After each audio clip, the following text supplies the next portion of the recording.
Are young people dying suddenly, early, because of the coronavirus vaccine? My next guest recently appeared on the Tucker Carlson show and talked about what he called a conspiracy of interests. I would say, well, the only thing that changed using common sense and deductive reasoning is a mass vaccination campaign and mandates.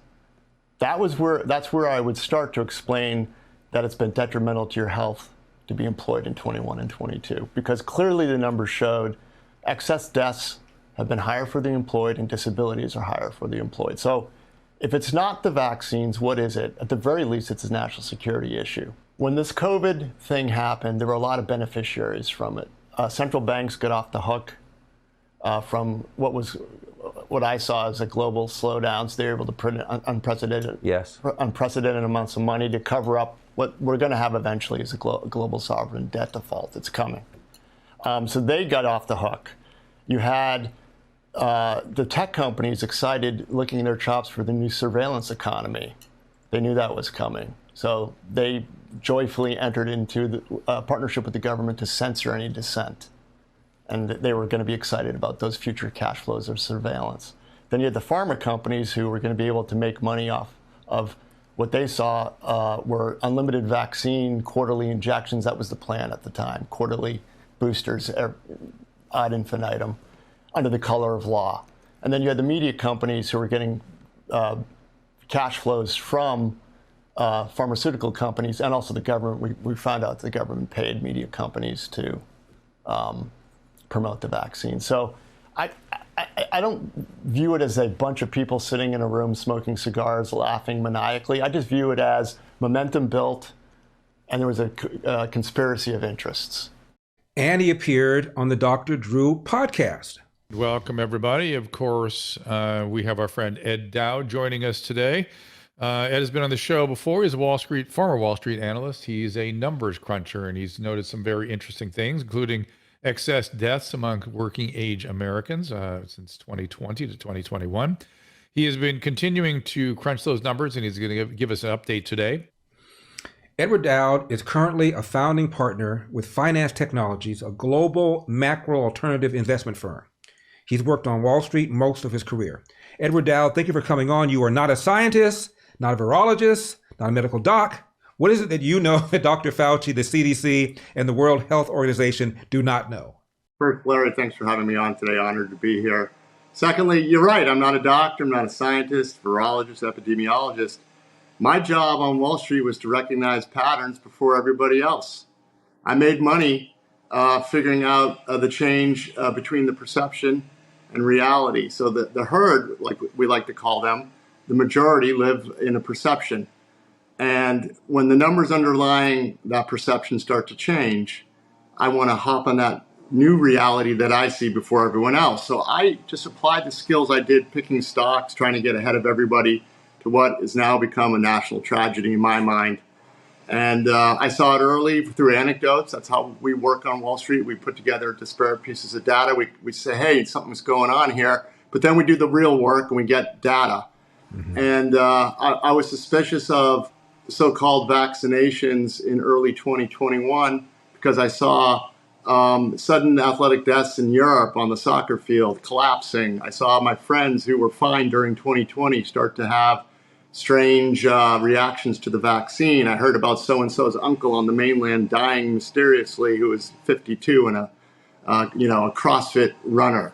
So then the mandates came, and that's when I really got supremely annoyed.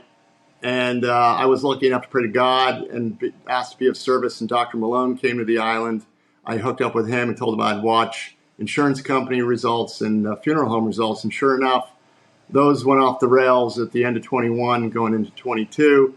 And then I started to make media appearances. And I've assembled a team of experts around me that, and we've uncovered through a lot of government databases in Europe, the UK, Germany, Ireland, Australia, excess deaths all over.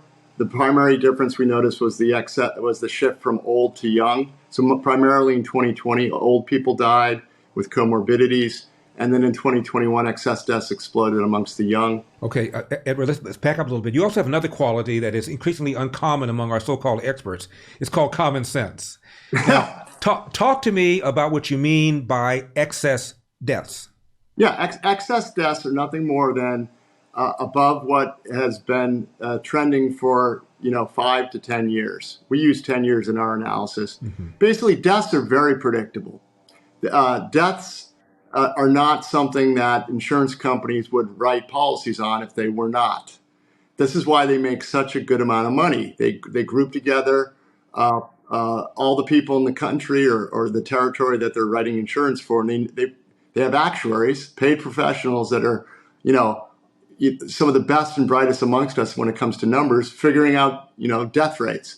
Excess deaths are deaths that are above what's expected.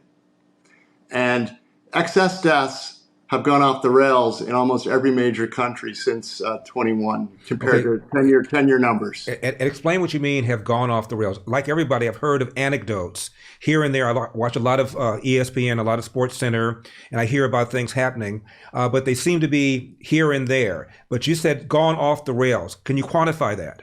Yeah, sure. So let's just look at a very specific group of individuals, group life policyholders. The Society of Actuaries, again, not my numbers, the Society of Actuaries does an annual survey of all the revenues in the insurance industry for what's called group life. Group life policyholders are those that work at Fortune 500 companies, mid-sized companies.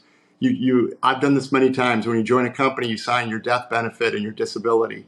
You put your name down, you sign it. If you're single, you add your parents as the beneficiaries or your spouse. This is usually 1 to 2x your base salary. It's a benefit that's given when you onboard to any of these companies. Right.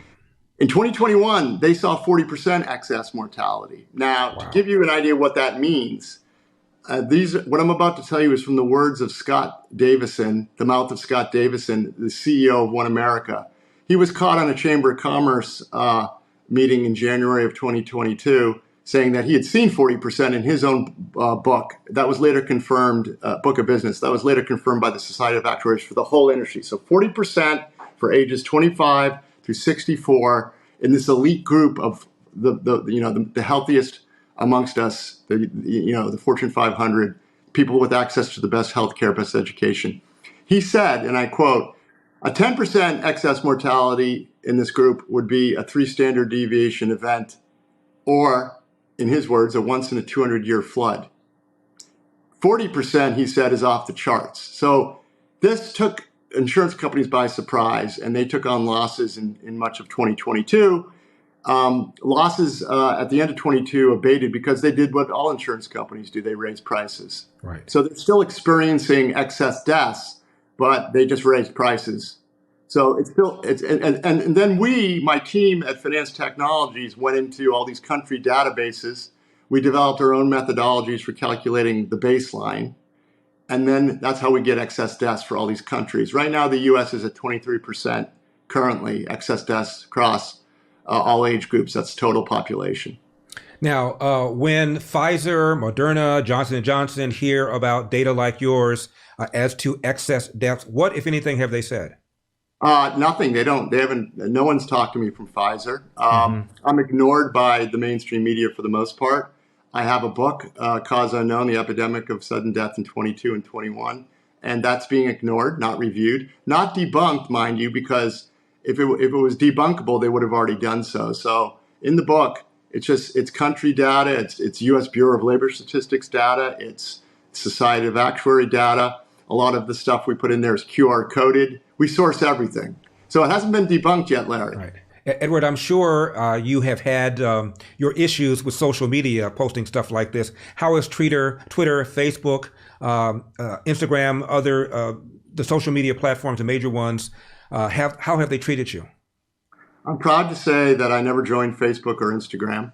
And the reason I never joined Facebook years ago is I joked with my friends, it looks like you're populating your own CIA dossier on yourself. So I never did it, never was on it, didn't have to deal with that. I was banned from Twitter in June of 2022 for merely citing CDC data and quote tweeting some peer-reviewed scientific papers that went against the narrative, and I was removed. Have you been restored? Have you been restored? I've been restored by Elon in December, and thanks to Elon, my following has gone from 87,000 followers to 190,000 as of today. So I'm grateful to Elon for taking a stab at letting people speak in the public square. Larry Elder here. Buy gold and get a free safe to store it in. That's right. On qualifying purchases from Birch Gold Group now through March 31st, they will ship a free safe directly to your door. All you have to do is visit larryforgold.com to get your free info kit on gold and to claim eligibility for your free safe. Here's the deal. The Fed keeps raising rates because, frankly, it's the only tool they have to keep inflation under control. And it's not working. You cannot spend your way out of inflation. You've seen the impact on the stock market. You've seen the impact on your savings. Hedge inflation by owning gold, whether physical gold and silver in your safe or through an IRA in precious metals, where you can hold real gold and silver in a tax-sheltered retirement account. Birch Gold has an A+ rating with the Better Business Bureau and thousands of satisfied customers.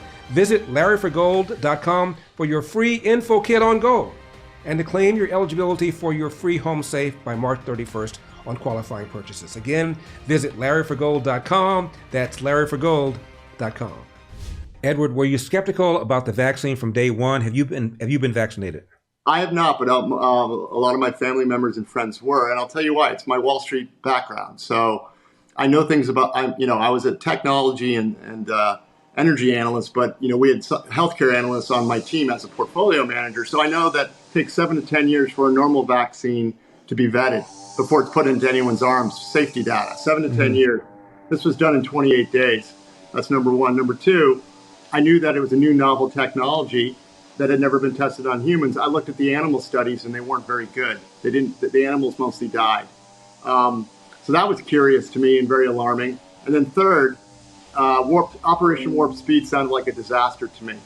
I know how manufacturing processes work, and when you rush them, mistakes are made, corners cut, safety signals not adhered to. So those three things made me suspicious from the get-go. Matthew, Edward, would you have advised that the people that are in the so-called high-risk categories, over 65, comorbidities, also to have been equally skeptical and to not have taken the vaccine? Well, now we can say that, yes. Back then, I didn't have enough data to say that. But I knew that it was, what I did know is that the virus, we knew when the vaccine's rolled, we knew a couple things about the virus. The mortality of it wasn't as high as advertised initially. It was quite low, actually. We knew that mostly old people with comorbidities died. So, the recommendation at the time that only people with such conditions take it, I wouldn't have been able to say definitively don't do it, but now I can. The results are in, and the excess deaths and the disabilities, and what we also discovered recently, work time lost in 2022. Right. Work time loss has exploded. So I can definitively say not only is it not effective, it's not safe at all. And what's curious, Larry, is, and I think this might be coincidence, but it does sing to me. In the clinical the Pfizer trial that they tried to hide for 75 years, the all-cause mortality of the vaccine group was 23% higher than the all-cause mortality of the placebo group. Wow. And what do we have today currently running in the U.S. for excess mortality? 23%, according to our numbers. Right. I just find that curious. Now, what's interesting is even if Pfizer, Moderna, J&J, and the others acknowledged the excess deaths, they financially are immune from lawsuits. Well, they are. There's two things. If they committed fraud in the clinical trials, that fraud vitiates all contracts. There's currently a whistleblower, Brooke Jackson, who's taking them to court, claiming that fraud occurred, that they unblinded the trials. So we'll see on that point. I'm also of the opinion that, and in their defense, they're saying that they can't be accused of committing fraud because the government told them to. Literally, that's one of their defenses in this case. Mm-hmm. But aside from that, I believe that if this comes to light, and it seems to be coming to light, there won't be a judge in the land that won't come up with a new ruling saying they violated the spirit of immunity. There will be something. There's no way this will stand. You know that, and I know that. We know the law can be changed. Yeah, the analogy is cigarette smoking and what the tobacco companies knew about cigarette smoking and how the judges came down on them for concealing their data or rationalizing their data. So I think you're probably right. Give me your take on Dr. Fauci.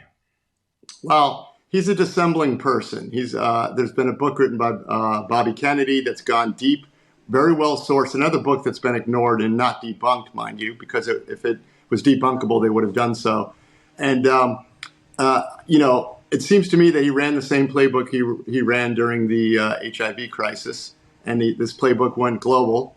And seems like he may have been involved in the gain of function research that's coming out. He definitely lied about the effectiveness of the vaccine.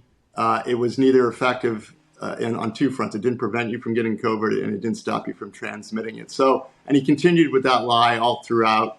The data that I see, clearly the CDC, the NIH, and the FDA, they see the same data I see. And at this point, it's a cover-up, full stop cover-up. Give me your take on President Donald Trump, how he handled the coronavirus pandemic and Operation Warp Speed. Well, I think Operation Warp Speed was a mistake. I think he was lied to by many of his advisors. I think, he had a lot of, it's come out now that Birch and Fauci kept things from him. I think that's, Birch wrote that in her book, apparently. So she indicted herself. Fauci has said on record back then, and there's video of him saying that he was for the lockdowns. Now he's claiming he never was for them. So there's a lot. President Trump got some bad advice. What I hope President Trump would do going forward is look at the data that's floating around out there, including mine. I'd love to have a discussion with him and convince him that he needs to pull a 180 on his current endorsement of the vaccine. And I think the longer he delays that, it won't help him come 2024. Edward, as you might know, I ran for governor out here in California. And of course, the coronavirus lockdown mandates, vaccine, mask mandates were an issue. And CNN flies out. They sit with me for a half hour. And I tell them, I don't believe that young people need to be vaccinated.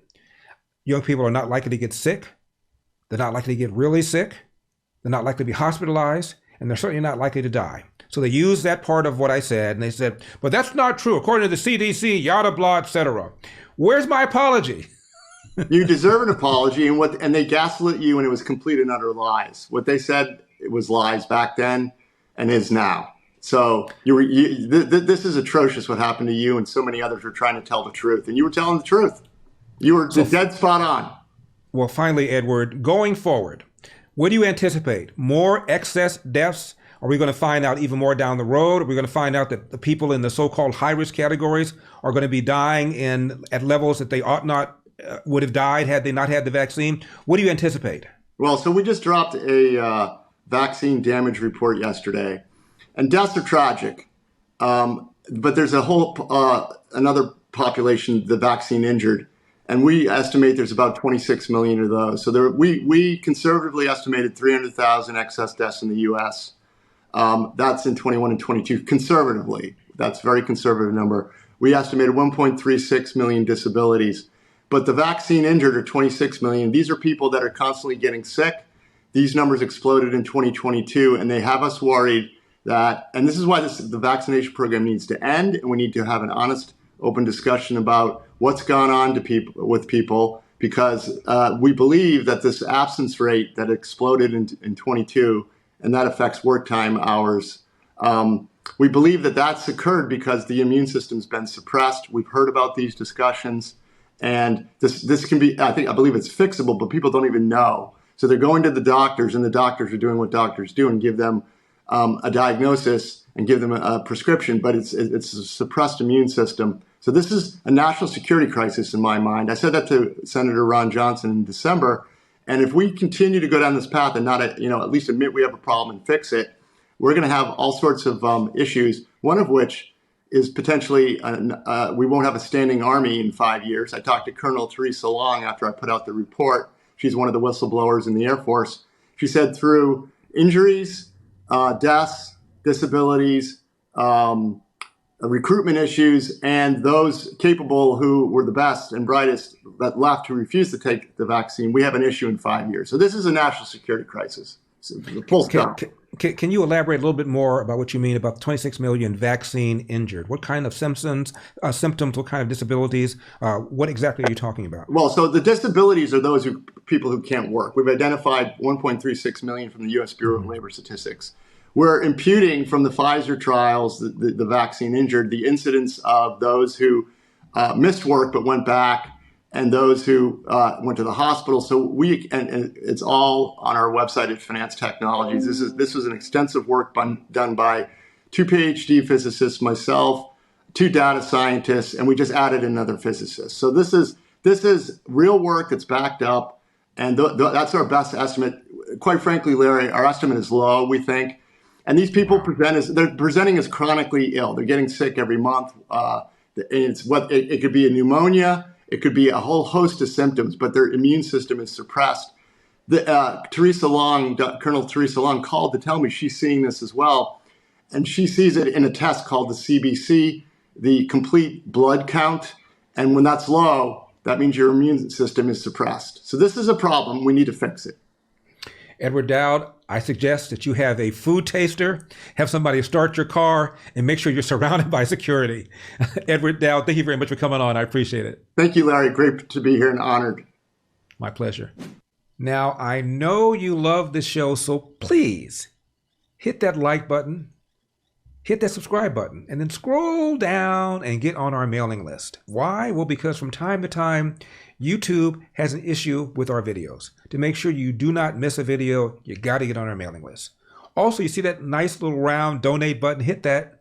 Throw a little something in the tip jar. That way, we can make sure that you continue to get hard-hitting, candid, honest, brutally honest programming.